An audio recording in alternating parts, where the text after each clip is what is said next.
बहुत लोग आपको बताएंगे कि सीएनजी गाड़ी मत खरीदो, सीएनजी के अलावा ईवी खरीदो, वहां पर ज्यादा प्रॉफिट है। भाई मैं अब भी 5 लाख रुपए ज्यादा क्यों दूं जब मेरी सेविंग्स 8 साल बाद शुरू होगी। सीएनजी के साथ लगभग 3 से 4 रुपए पर किलोमीटर कॉस्ट पे मैं अपनी गाड़ी चला सकता हूँ विदाउट एनी रेंज एंजाइटी। तो ये वीडियो में मैं यही बताऊंगा 3 ऐसे कारण जिसके वजह से सीएनजी आज के दुनिया में एक स्मार्ट ऑप्शन है। पहली चीज, आप सीएनजी पे भी गाड़ी चलाओगे, पेट्रोल पे भी गाड़ी चलाओगे तो आपको डुअल फ्यूल का फ्रीडम है। Let me explain. आप अगर सीएनजी गाड़ी लेते हो तो आपको पता ही होगा कि पेट्रोल पे भी ये गाड़ी चलती है, बट इसके साथ सीएनजी पे भी चलेगी, जिसकी वजह से आपकी ओवरऑल कॉस्ट जब सीएनजी पे चलाओगे कम होगी। तो टेक्निकली स्पीकिंग आपकी गाड़ी बाई फ्यूल हाइब्रिड गाड़ी है। तो ओवरऑल आपकी गाड़ी में 2 एनर्जी सोर्सेज है, जिसका एक अगर खत्म हो जाता है तो दूसरा हमेशा साथ देगा। That is CNG plus petrol, यानी सीएनजी खत्म हो गया तो पेट्रोल यूज कर लो, पेट्रोल खत्म हो गया तो सीएनजी यूज कर लो, एंड दैट्स दैट सिंपल। अब मॉडर्न सीएनजी गाड़ियों में आपको मॉडर्न स्विच ओवर टेक्नोलॉजी मिल जाती है, यानी आपकी गाड़ी के सीएनजी के टंकी में रियल टाइम प्रेशर सेंसर लगे होते हैं। ये मान लीजिए आपकी गाड़ी का प्रेशर सेंसर डिटेक्ट कर देता है कि एक पॉइंट के नीचे सीएनजी का टेम्परेचर चला गया है, जिसके बाद गाड़ी ईसीयू का सिग्नल भेज देती है कि सीएनजी खत्म है, पेट्रोल पे स्विच कर लो। गाड़ी तुरंत पेट्रोल पे स्विच कर देती है और आपको 0 लैग नोटिस हो जाता है। बस एक डैशबोर्ड पे वार्निंग आएगी जो कहेगी कि भाई सीएनजी भर लो। फिर कोल्ड स्टार्ट में अगर आप गाड़ी खरीदते हो सीएनजी वाली, तो बहुत लोगों के मन में ये शंका होती है कि मेरी गाड़ी सीएनजी है तो कोल्ड स्टार्ट में, स्पेशली खराब वेदर में या फिर ठंडे वेदर में, गाड़ी मेरी स्टार्ट नहीं होगी। That is not true. अब देखिए, पुरानी सीएनजी गाड़ियां पेट्रोल पे ही स्टार्ट होती थी, फिर अब बाहर से सीएनजी किट लगवाओ या फिर आपको फैक्ट्री फिटेड मिल जाए, गाड़ी पेट्रोल पे स्टार्ट होगी, फिर मे बी 30 सेकेंड बाद सीएनजी किक इन एक्चुअली हो जाता है। तो आपकी गाड़ी में पेट्रोल होना हमेशा जरूरी होता था, जिसकी वजह से अगर आपकी गाड़ी में पेट्रोल नहीं है तो गाड़ी स्टार्ट ही नहीं होती थी। That was a big challenge. But अभी आपको डायरेक्ट स्टार्ट टेक्नोलॉजी मिल जाती है, तो काफी गाड़ियों में सीएनजी पे ही गाड़ी आपकी ऑटोमेटिकली स्टार्ट हो जाती है और आपको इसी वजह से बहुत टेंशन लेने की बिल्कुल जरूरत नहीं है। फिर है दोस्तों नेशनल हाईवेज का एडवांटेज। अब नेशनल हाईवेज पे आपको सीएनजी का पंप हमेशा दिखाई देगा और नेशनल हाईवे पे सीएनजी स्टेशन का नेटवर्क भी काफी ह्यूज है। लगभग 6000 सीएनजी के पंप्स आपको मिल जाते हैं। तो आपको ऐसे कभी नहीं लगेगा कि यार मुझे सीएनजी भरना है पर पंप ही नहीं है। अगर हो भी जाता है तो आपकी गाड़ी पेट्रोल पे तो चल ही सकती है। नेशनल हाईवे और ड्यूल फ्यूल की वजह से आप सीएनजी की गाड़ी लद्दाख को भी लेकर जा सकते हैं, क्योंकि ऑब्वियसली आपको सीएनजी तो मिल ही जाएगा नेशनल हाईवेज पे, बट अगेन अगर आपको पेट्रोल पे स्विच करने की जरूरत पड़ गई तो आप आराम से कर सकते हो। तो हमेशा टेंशन लेने की जरूरत नहीं है, जैसे ईवी गाड़ियों में होता है कि यार ईवी चार्जर होगा नहीं होगा, मैं जाऊँ नहीं जाऊँ, ऐसा करने की जरूरत नहीं है। बस आपको सीएनजी भरवाना है और गाड़ी चलाते रहना है। फिर बात करते हैं दोस्तों बूट स्पेस की। अब हम हमेशा देखते आते हैं कि सीएनजी की गाड़ियों में पीछे की तरफ बूट स्पेस बिल्कुल नहीं होती। तो तब क्या होता था दोस्तों कि आपकी एकदम बड़ी सी टंकी, लगेज कुछ नहीं, तो इफेक्टिवली आप गाड़ी सिर्फ सिटी में चला सकते हो, या फिर 2 लोग आगे और पीछे की सीट पे सिर्फ सामान ही सामान। इफेक्टिवली आपकी गाड़ी ऑलमोस्ट यूजलेस बन जाती है इन माय ओपिनियन।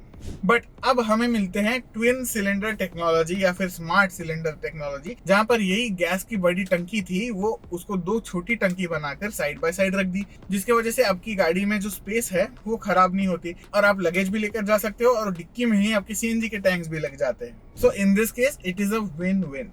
और यही 2 छोटे सिलेंडर की वजह से दोस्तों क्या होता है, ऑब्वियसली ये लोअर लगते हैं तो आपकी गाड़ी की सेंटर ऑफ ग्रेविटी जो है वो थोड़ी लो हो जाती है, जिसकी वजह से गाड़ी चलाते वक्त आपको गाड़ी ज्यादा बैलेंस लगेगी या फिर गाड़ी आपको ऐसे नहीं लगेगा कि हैंडल नहीं हो पा रही।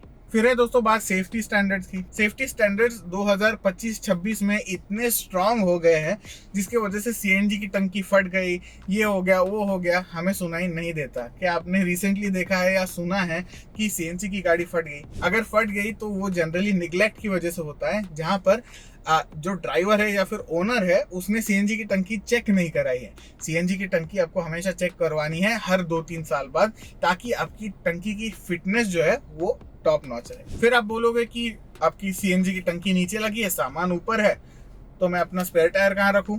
स्पेयर टायर गाड़ी के नीचे लग जाता है, जिसकी वजह से अगेन आपको टेंशन लेने की जरूरत नहीं है। आपको कभी ऐसा नहीं लगेगा कि आप कहीं फंस जाओगे क्योंकि आपकी गाड़ी में स्पेयर टायर नहीं है। फिर बात करते हैं दोस्तों गणित की। गणित एक्चुअली सीएनजी के फेवर में वर्क करता है।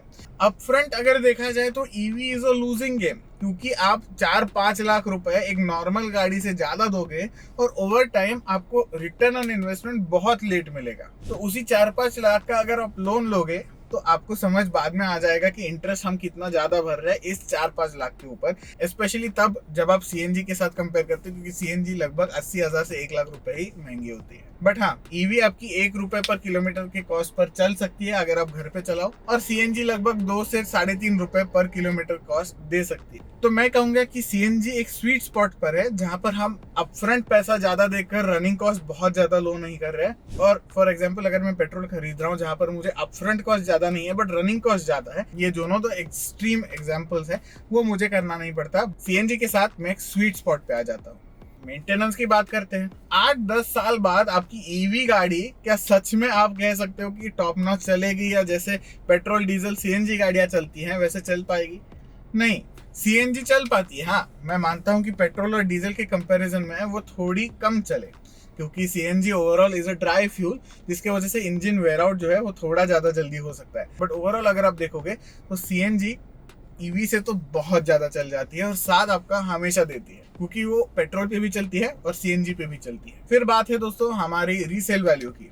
अब हाँ, मैं एक चीज मानूंगा कि अगर आपने बाद में सीएनजी किट रेट्रोफिट करी है तो हाँ, आपकी रीसेल वैल्यू कम हो सकती है, सिग्निफिकेंटली कम हो सकती है, बिकॉज आफ्टर ऑल वो ट्रस्ट फैक्टर जो होता है वो चला जाता है। बट अगर आपकी गाड़ी कंपनी फिटेड सीएनजी के साथ आती है तो ट्रस्ट फैक्टर हमारा हमेशा रहेगा, आपके कंपनी की सर्विस रिकॉर्ड रहेंगे और ऑब्वियसली आपकी टंकी भी चेक होती रहेगी, गाड़ी हमेशा चेक होती रहेगी। तो ओवरऑल एक अच्छे से मेंटेन प्रोडक्ट रीसेल हो रहा है, जिसकी वजह से रीसेल वैल्यू जो है वो अच्छी खासी बनी रहती है।